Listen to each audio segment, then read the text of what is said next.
Good evening, good afternoon, good morning, and welcome once again. I bet this is going to sound a lot better when I bring my mic all the way over here instead of tucked over in the corner of my desk where I usually keep it. Anyway, welcome once again to Nerd Week Live, the show in which we talk about nerd news that has happened over the past week since our last show last Tuesday. And a few things have happened, but boy, did some really interesting things drop in the last couple of days. I'm Rodney Brown. I'm the editor-in-chief of Nerd Caliber, a first-person shooter on Facebook and Instagram as a cosplay photographer, Burley_adopter on Twitter and a couple of other places doing a few other things. And we're going to jump into it pretty quickly. I've added a bunch of things to our usually short roster because I'm solo tonight. And there's always some things that we decide to leave off on those nights when we have a big crowd here, which gives me the opportunity to put some things on that might not have otherwise been able to be talked about. And well, you'll see when we get to it. Before we get into any of the news, I'm going to give our first promo here, which is if you have a Twitch account and you are of a mind to, we'd love to have you go check out our Twitch feed, twitch.tv/nerdcaliber. It's on your screen right now, and I'm going to take a drink of something. Not a good sign that my voice is already starting to dry out in the first 30 seconds. Anyway, twitch.tv/nerdcaliber. We're looking to build up that following there like we have on Facebook Live and YouTube.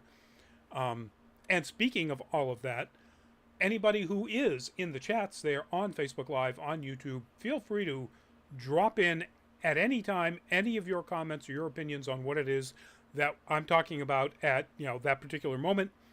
We love to hear your opinions. This is a live show, so we comment on them, recognize them, and so on live, as long as they're not like horrible comments, and make it past our filter somehow. But yeah, so we love to have the interaction. So please do let me know what you think about any of these things that we're talking about here. So we're going to start off with the saddest news in a while. In a bunch of weeks, there's been some pretty sad news. And that is the fact that this past week, Nichelle Nichols died at the age of 89. According to the article that I've got up here, it doesn't say of what specifically. I mean, she was 89. It does mention that in 2015 she did suffer from a stroke, and then in 2018 she was diagnosed with dementia. So one would assume some things associated with those conditions. Now, of course, Nichelle Nichols, Uhura from the original Star Trek, from the movies,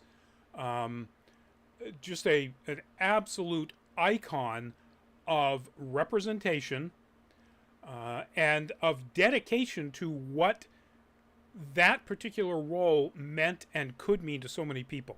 So an icon of representation, everybody talks about this. This is the first lip-to-lip interracial kiss on American television ever. Nichelle Nichols and William Shatner, Uhura and Kirk being forced, granted, by psychic Romans, for some reason, to kiss on screen.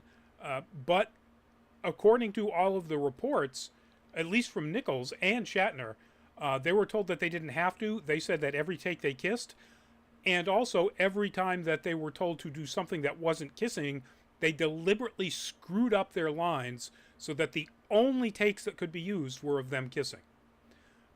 So kudos to both of them in that case, but kudos to Nichelle Nichols for that stance. Later on, of course, this is her as Uhura in, I believe this is the movie Wrath of Khan. I don't recall her wearing this particular uniform in any of the later films. But, absolute wonder of a character and a wonder of an actress. She's not terribly well known for a lot of other things. She did a bunch of voice acting after the fact. She was on Heroes when it comes to nerd content. She played Micah's great grand aunt, who basically was his caretaker. Um, she did her own voice on Futurama, but she was the voice of ostensibly the lead in the TV cartoon Gargoyles, Diane Maza. So, very well known. Even the few things she did in the nerd community, very, very well known for them. She was also incredibly well known for this work. She worked with NASA for decades as part of a group, and by her own, in many cases, trying to encourage more participation in STEM careers, STEM education and STEM careers by women, more participation at NASA specifically by women, and she was a tireless champion of that cause, in addition to, of course, the civil rights cause. The story is out there that everybody knows that she did one season of Star Trek, wasn't going to come back, and Martin Luther King Jr., who was a fan of the show, talked her into coming back because of how important her representation was in that show. So, with her dedication to civil rights, to representation, and then also to women in science, technology, engineering, and math, it's a huge loss, not just for the entertainment world, but for all of the good things in the world in general. Condolences to her family and to all of her friends and fans. This is very sad news. Rest in power. There have been people, Zoe Saldana particularly, who have taken on this role and done a very good job with it. But Nichelle Nichols, outside of Uhura, was an amazing, amazing person. So that is very sad news. Moving on to something that I think a lot of people will find quite a bit less sad. Season 6 of Rick and Morty is going to drop on Sunday, September 4th on Adult Swim. Not a whole lot of details about anything about it. This article on Deadline mentions how Rick and Morty was the top comedy, live or cartoon, across all U.S. cable 2017, 2019, 2021. So it's got a big fan base. I'm sure there are an awful lot of people who are looking forward to season 6. I come in and out of it. I think it's hilarious. At times it's too dark for me, frankly. There are times when I just can't take Rick's darkness. And I get that. That's a me thing. I digest seasons that have already happened in smaller chunks to be able to deal with that. But for those of you who are just ready to hit the ground running with that first episode and go to town, Sunday, September 4th. Season 6 and counting. So if you haven't seen it, the trailer for Guillermo del Toro's stop-action animated Pinocchio dropped, and it is a thing of beauty. Look at the carving. Look at the detail work on these essentially puppets, stop-motion puppets. It's amazing. It's fluid. I mean, you can tell it's stop motion, but it's some of the most fluid and beautiful stop motion work you've ever seen. And the trailer is narrated by Ewan McGregor, who plays the voice of Cricket in this, not called Jiminy Cricket, just Cricket. And you should watch the trailer, whether you're going to watch the movie or not. You should watch the trailer for that narration. That is a voice that would get you to do anything. It's just a beautiful thing. I wasn't particularly excited about this. it's Guillermo del Toro, and of course it's going to be a very interesting and different take, but it's still Pinocchio. And I've seen a bunch of versions of Pinocchio, including the not exactly Pinocchio, Pinocchio AI, the Steven Spielberg and sort of Stanley Kubrick movie. But this just got me. I'm really looking forward to this now. I'm very excited to see this when it drops, and that will be in theaters and on Netflix at some time, which is not specified in the trailer. So that's unfortunate. I was kind of hoping that we would get a date announcement, but that's not the case. I'm guessing it's going to be this year. It looks like it's pretty much done. But we also, Ewan McGregor as Cricket, David Bradley as Geppetto, Gregory Mann as Pinocchio. But the rest of the cast, Finn Wolfhard, Kate Blanchett, John Turturro, Ron Perlman, Tim Blake Nelson, Bern Gorman, Christoph Waltz, and Tilda Swinton. So yeah, I'm gonna watch it.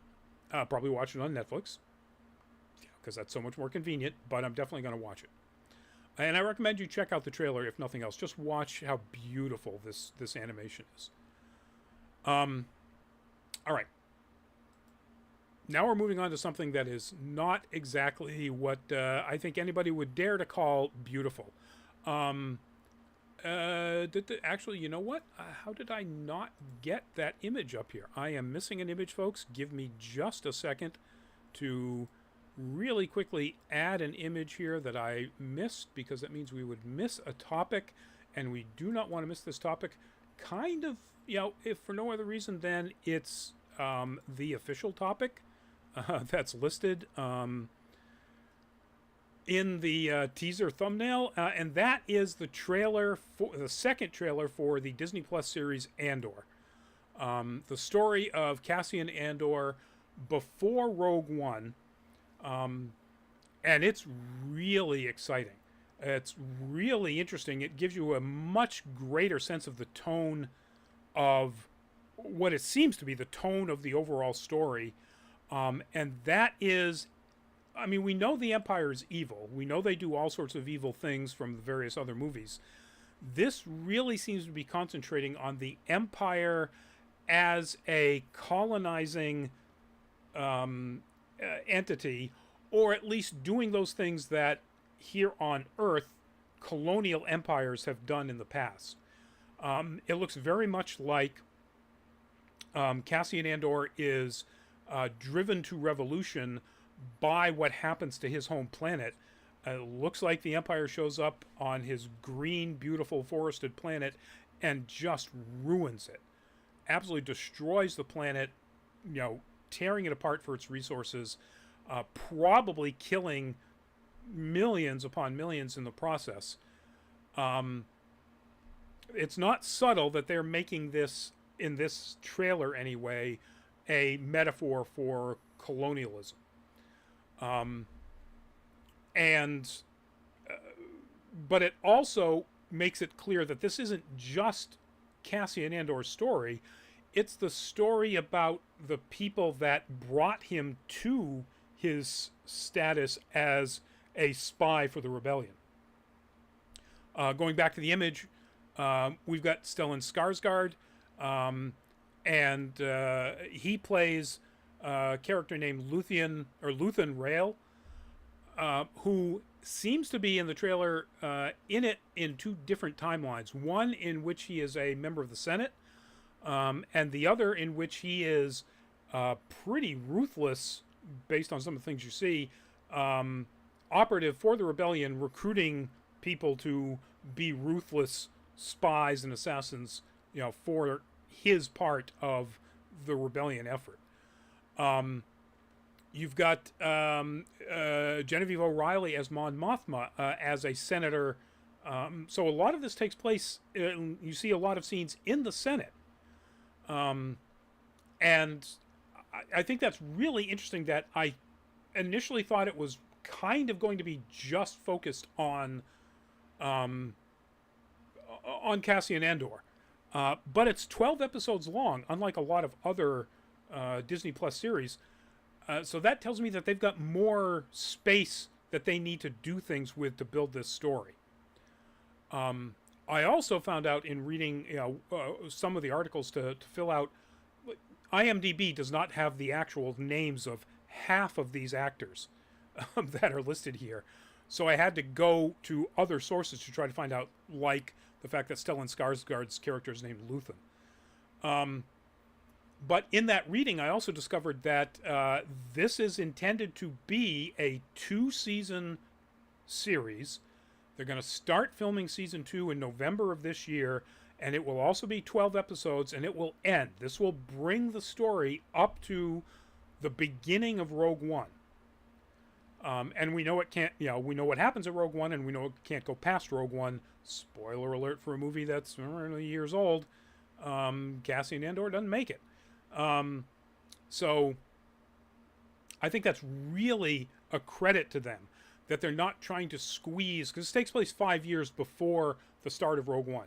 So they're not trying to squeeze like 10 seasons out of 5 years that is the only timeline you can actually have for this story. Unless you're going to go back to Cassian as a kid. So, yeah, I think that's really admirable on their part.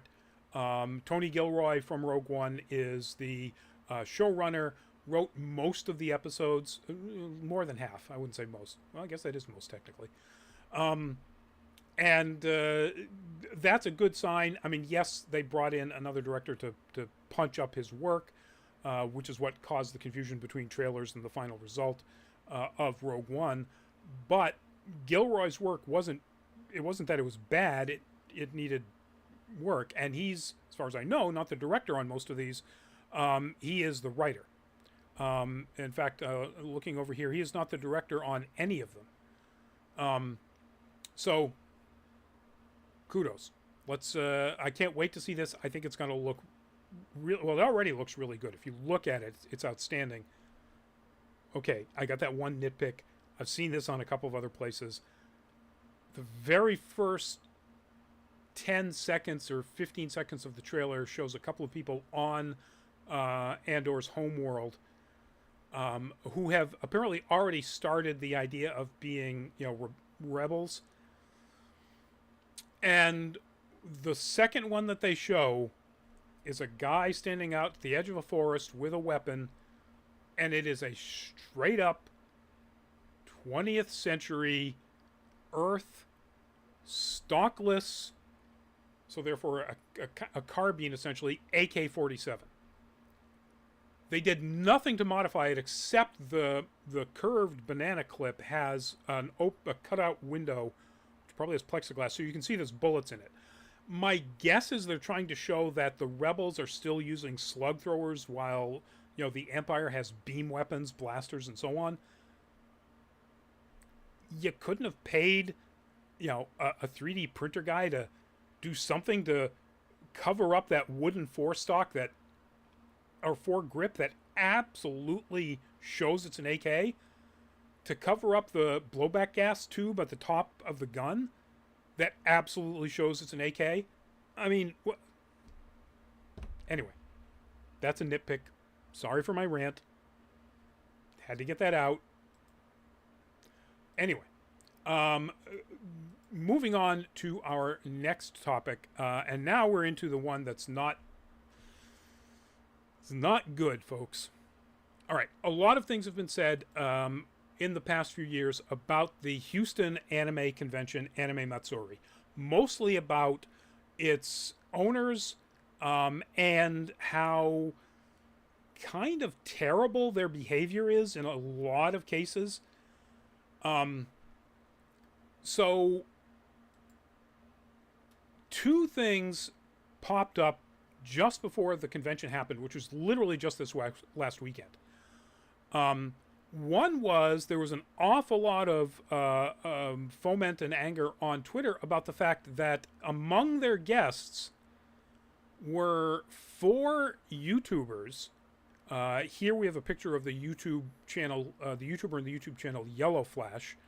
But in addition, they had the YouTubers Jeremy Griggs from the YouTube channel Geeks and Gamers, Ryan Kinnell who I believe is in his own name, Gary Buechler under the YouTube channel Nerdrotic. All four of them have been called out pretty recently for essentially becoming an alt-right hate channel. They just spew anti-woke, anti-SJW, alt-right garbage about all kinds of things in nerddom. One of them, I think it might have been Kinnell, actually had a count of how many people, and I can't remember what particular property it was, that were represented as good people in this particular nerd show were white and how many were non-white, and complained about the number of white not being as big as the number of non-white. So Anime Matsuri, I went to look up an article about this, and there isn't really anything about this particular issue with their YouTube guests. But I did find this article from the same day that this happened, basically the day before the con started, from Anime News Network, which talks about how a week prior to that, Anime Matsuri announced that they had licensed a couple of anime, Genbanojo and Zip Shimetsu, or called Chuck Shimetsu apparently, or Shimetsu, which are anime shorts from Nippon Animation, and then dubbed them into English via their, quote, newly created studio with Vic Mignogna. Now, if you don't remember anything about the news about Vic Mignogna, he is so credibly accused of inappropriate touching and harassment with both other guests at previous cons and attendees, that Funimation dropped him as a voice actor back in 2019. He tried suing Funimation, and that got thrown out of court. Well, dismissed by the court is the way they put it in this article. I don't think that's the actual terminology. One side or the other can ask for a dismissal. Oh, that may be the case. Maybe Funimation asked for the trial to be dismissed and the court agreed. So I guess in that case, it's technically not thrown out by the court. It is the court agreed to a dismissal asked for by one or many of the people that were being sued. But anyway, so Vic Mignogna was a guest this last weekend. And Anime Matsuri is working with him. They've created their own animation voice acting studio for dubbing. Among their other guests, Leon Chiro, the cosplayer, who is also pretty credibly accused of a lot of really terrible things at cons. Nobody else that I could see that I would say stand out as, boy, that's really problematic until you get down to the YouTubers. But that's 4 YouTubers and 2 other guests that literally could not appear at most conventions. They would not be accepted as a guest. So Anime Matsuri is essentially, from all appearances, doubling down on accepting its reputation as, the con of terrible people, in getting terrible guests that say terrible things in an alt-right style. Don't ever go to this con, folks. This is only my opinion, of course. It is my opinion that you should never attend Anime Matsuri for all kinds of reasons, and I'm not going to say safety because, nobody's actually brought any of the people behind this con to trial or anything about, any issues related to safety. but you don't want to support somebody that brings on as guests clearly YouTubers who are, at the very least, using the growth of the alt-right movement in the United States to make money, if not actual racists themselves. So, yeah. Cross that con off your list, folks. If it hasn't already been, and it really should have, this should just, put the nail in the coffin. All right. Now it's time to start our block of WTF WB. What the F, Warner Brothers? So, first announcement. Ben Affleck is coming back as Bruce Wayne Batman in Aquaman 2. This is, of course, from Justice League. The news just dropped a couple of days ago. That and Momoa put it out with a tweet and showed a picture, or an Instagram post. It was a Instagram post. A picture of him and Affleck on set.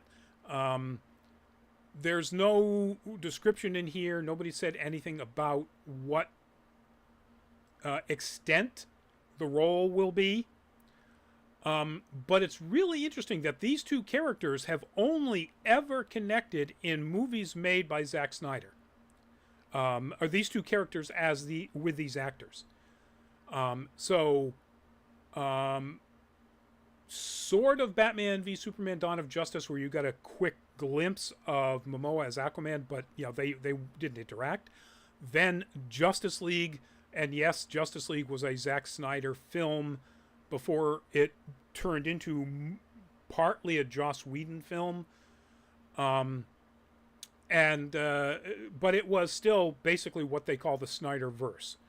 Zack Snyder's theme, tone, and casting for the DC. Of course, then the Snyder Cut. Oddly enough, Affleck was not in the original Aquaman. So why put him in Aquaman 2, particularly when this also happened just last week, or a week and a half ago, I guess. At a panel at San Diego Comic-Con, Jim Lee, who was doing it looked like an interview panel, a draw and talk kind of panel. Somebody asked him about, so Jim Lee is still the chief creative officer of DC Comics. Somebody asked him about whether he was involved in any further work in the Snyderverse. And his quote is, I'm trying to remember it exactly because I watched the clip again just a few minutes ago and I still don't hold it in my head completely. But it's something like, there are no plans to continue working within that material. That's pretty close to an exact quote. So Jim Lee, the chief creative officer, talking about the movie universe of DC product, said there are no plans to do any more Snyderverse stuff. So why is Ben Affleck coming back as Batman in Aquaman 2 when he wasn't in Aquaman 1? If there's not going to be any Snyder stuff. So then this dropped. That is, of course, Grant Gustin as Barry Allen on the TV series The Flash. It was announced that The Flash is going to be finishing up after its 9th season, which will debut in 2023. Only 13 episodes, the shortest season it's ever had. And while that's not terribly unexpected, Deadline points out that means that after that season 9 wraps up, the only guaranteed DC product on streaming or television is going to be Superman and Lois. It apparently is already confirmed for a season that will air in 2023-2024. And maybe Gotham Knights, if it gets picked up, if it's popular enough, and or if it actually makes it to TV. And the reason I say that is because of the last thing that they announced, and this was just hours ago. This is Leslie Grace as Batgirl in the upcoming, or as it turns out, not upcoming, movie Batgirl. And the news is that Warner Brothers has pulled the movie completely. It is not on any theatrical release or streaming platform. It will not be on HBO Max. It will not be in theaters. It is in, and this is a quote from Deadline, and by the way, Deadline has confirmed this. In the journalism world, when you say confirmed, that means you've talked to at least two sources who are in a position to know the truth about this, and independently, they say the same thing. So for Deadline to say confirmed, even though they don't state who confirmed it, and Warner Brothers has no comment, of course, they have to have had two completely independent sources tell them exactly the same thing. Assuming Deadline is adhering to standard journalistic terminology here. That the movie was in the final stages of post-production. This was almost done. Like, close to being ready to be released on something. This is a quote. As for the exact reason behind the shelving, sources say the film did not fall in line with the new strategy being implemented by DC Films as well as HBO Max. That I don't get. What they mean, I think, is being implemented by Warner Brothers. The studio is looking to make theatrical tentpoles with budgets at $90 million plus. And Batgirl apparently didn't fall into that, even though it was budgeted at $70 million. Could have gone over that. This makes absolutely no sense whatsoever. Why in the world would you take a movie that's essentially done and not put it at least on HBO Max? Not let people see it. You know, it can't be. And in fact, let me go back to Twitter. I think I have this. I saved this. Yeah. Variety has then since tweeted, quote, studio insiders insist the decision was not driven by the quality of the film or the commitment of the filmmakers, but by the desire for the studio slate of DC features to be at a blockbuster scale. So they are confirming that it is being killed just because it's not big enough. I don't know that that's true. We still have, allegedly, it's in late pre-production, Blue Beetle. This Blue Beetle is the story of the Latin teenager, Jaime Reyes, who gets his Blue Beetle powers from an alien scarab, an alien device. The movie is being directed by a Latin director. It is starring a predominantly Latin cast. Luminous, hello, welcome to the show. They are not going to show us Batgirl. Time to start picketing. This is the DC movie I most want to see. I don't know if I would say most want to see. Of the things that are currently allegedly on the docket, probably. Yeah, I guess I'd have to say so. I mean, I'm pretty keen to see what the Flash is going to turn into, if anything. But, and you know they're going to release it because clearly the budget's more than $90 million. No matter what Ezra Miller does or happens to Ezra Miller or anybody around Ezra Miller. So, if they cancel Blue Beetle, and they haven't yet, that announcement hasn't been made. If they cancel Blue Beetle, they will have canceled a movie with predominantly Latin influence and Latin crew, cast, and everything. They have canceled an essentially finished Batgirl with a black actor. With a cast that includes Brendan Fraser, Michael Keaton. I mean, come on. I gotta say, this is starting to look, and boy will it really look, if they cancel Blue Beetle, like This is the Discovery Channelification of Warner Brothers' final movement. They're going, full on, Duck Dynasty. Gosh, them Marvel people are making all these woke series with, a female lead like She-Hulk and a female Muslim Pakistani American lead character like Ms. Marvel.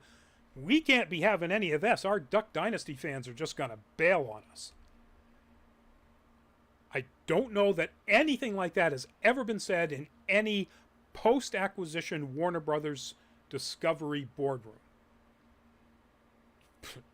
God, is it really easy to make that assumption right now?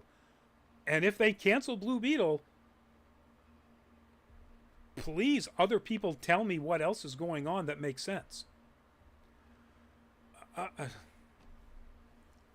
This is, Warner Brothers has screwed up DC movies for years and years, decades at this point.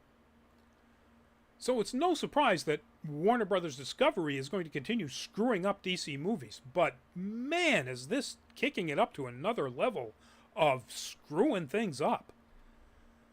I mean, you can forget any innovation, creativity, forget it. They're doing Aquaman 2 because it made a ton of money, as crappy as the first movie was. So they're going to hope that it's going to make a ton of money again. They're putting in Ben Affleck as Batman because that worked. Do you think there's going to be a The Batman 2? Don't count on it. Why would they? It doesn't fit into what they seem to be leaning into, which is going back to Snyderverse tentpole giant big blockbuster versions of DC movies. Brought Ben Affleck back into Aquaman. Despite what Jim Lee has said about them not doing anything further in the Snyderverse. Why would they do that? The first Aquaman made $1 billion, made $1 billion without Ben Affleck. Why would you bring Batman back into Aquaman 2? And I'm going to watch Aquaman 2 if only one reason: Black Manta. Yahya Abdul-Mateen II killed it. Was the best thing, hands down, about the first movie. And he is apparently going to be the primary villain in the second movie. So, yes. That alone will make it suck so much less than the first movie. But why would you bring in Affleck? I hope this isn't the case. I hope this is literally just the new CEO, which was Discovery CEO. He just moved over. He's now the CEO of the combined unit.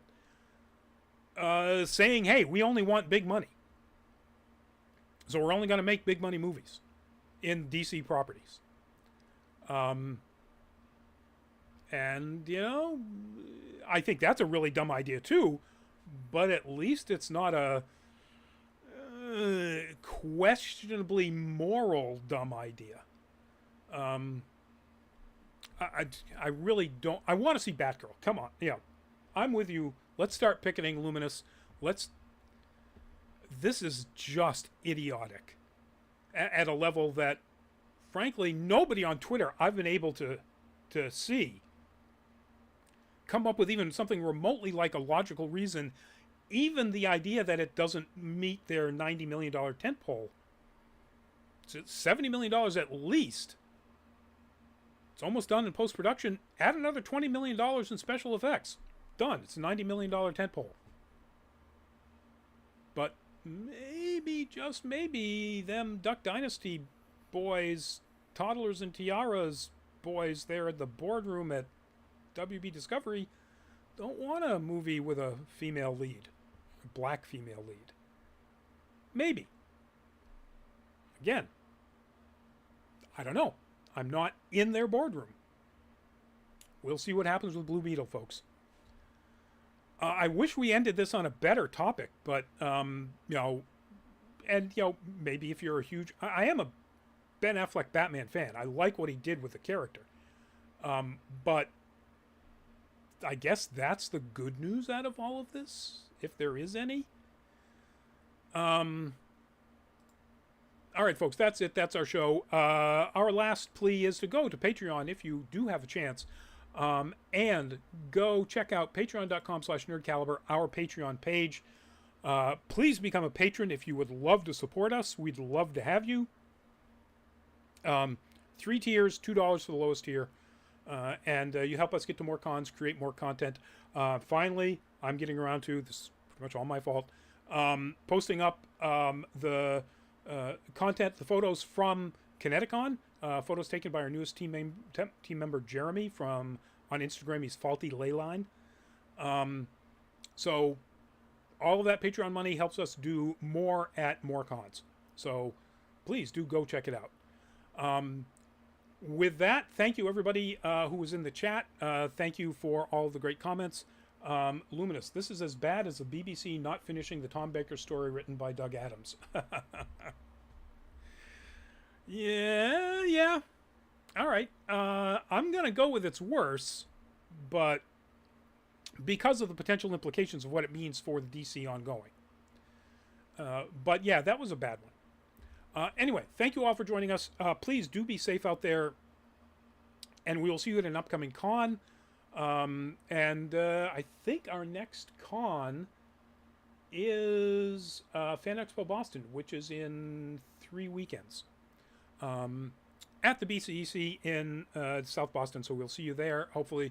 And if not, we'll see you at the Nerd Week live shows in between then. Please stay safe. It's back up into the yucky heat up here in New England anyway, so please stay cool, and good night. Bye-bye.